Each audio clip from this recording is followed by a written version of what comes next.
All right, so you've got these clean in the ultrasonic. After that, you're gonna make sure all your debris is cleaned off. And then for reassembly, all you're gonna do is you're gonna make sure we're using some injector cleaner. I've got a little bottle of it right here. Make sure you lube up all your parts real good.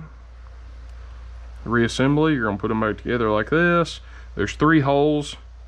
These 2 pins line up with these 2 holes here, and then there's 2 little holes on here. They line up with that 3rd hole.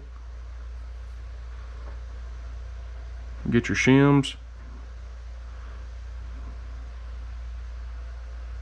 Easiest way I found is you're gonna set the shims on top of your spring.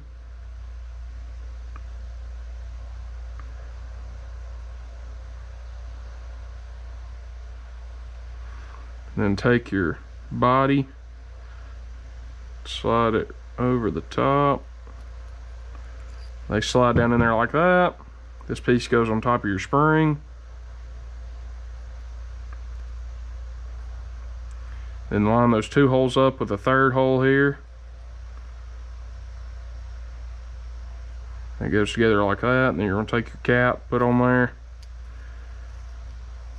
screw it back in,